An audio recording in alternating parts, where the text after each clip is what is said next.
So ayan guys, for today's video guys, i-review natin itong pitch spike na connecting rod na diamond at saka yung ceramic bore nila guys. So yung size nito guys is 57mm guys, forged piston guys. So ayan yung Conrad ba guys, yan, nakasalpak na oh. Oh, napakaganda. So ang maganda dito guys is napaka lightweight niya guys. Yung stock kasi niya is 120 ito sa mga nasa ano yan to. Nalimutan ko na, basta lightweight siya, pati yung pin niya guys.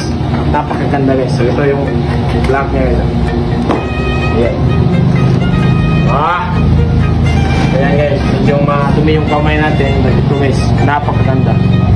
Ito yung piston niya guys. Napakaganda guys. Forged yan, forged. So ayan yung bore niya guys oh. Ceramic bore. So pasensya na medyo madumi kasi linagyan ko lang ng langis. Pero tignan mo naman guys, napakaganda guys.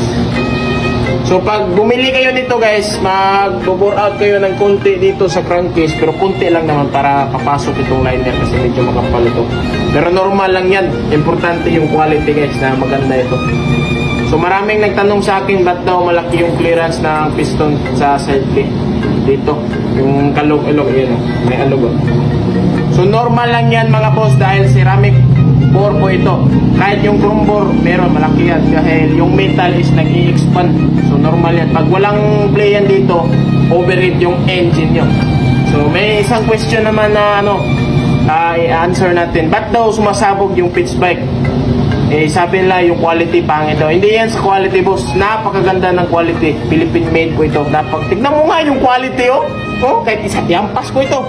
Pero wag lang. Pero napakaganda guys. Alam nyo ba ba't sumasabog yung engine nila guys? Tapos ito yung sabi nila na pangit daw. Nasa yung guys sa pag-build. So number 1 is knocking, over compression, at saka kulang sa gas. Yan yung mga trouble na sumasabog yung engine, yung piston ganyan ba.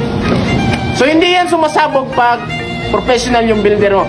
Pag may marinig kayo na nakaw ganyan, so lagyan nyo lang ng gas or tignan nyo yung spark plug, mag-reading kayo pag medyo maputi siya pero meaning may problema.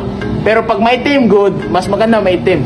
Yung brown, okay lang yung brown kung gusto nyo yung sakto lang yung mixture, pero sa akin itim talaga, mas maganda yung itim para sa akin kasi safety, more gas, more money, okay lang yan, bahala na kayo. Importante guys, ito guys, napakatibay nito guys, tested na namin yan, kaya ito yung ginagamit namin. So maraming salamat, shout out dyan kay boss Christian Espinas, Goko Ortiz, Brian, Sir Brian, shout out sa iyo dyan. Thank you po sa sponsor Pitch Bike Philippines.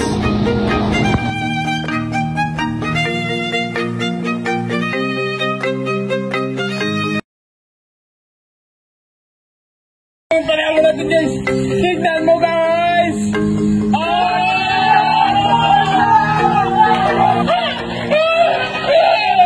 Mga boss, gusto mo ba manalo ng libreng caps? Ito lang, mag-register ka lang sa PHRAS. Ito lang yung gagawin mo. Click nyo lang yung link tapos mag-register ka lang dito. So guys, tapos na tayo mag-register guys. Ayan, marami kayang pagpipilian dito na laro. So gusto kong laruin guys, itong Super Ace guys kasi paldo-paldo tayo dito guys. Mas mapagpadali na yung pera dito basta mag-scatter guys. So ayan, open na tayo guys. Lalaro na tayo. Gagagasin ko lang. Papakita ko sa inyo guys kaano kabilis magkapira dito. So ayan guys, pag manalo kami dito guys, bibili kami ng isang alam nyo nang gagawin.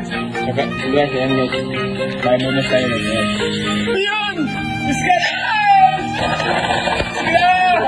go!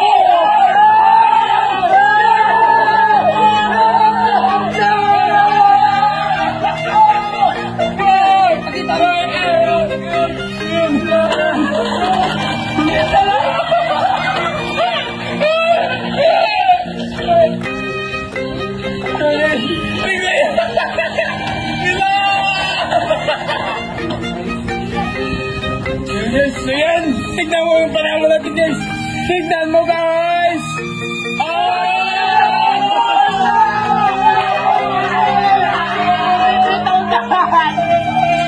So guys, ganyan lang kadali manalo dito guys. So yung una natin guys is 5,000 naging 43,000. Click nyo yung link guys.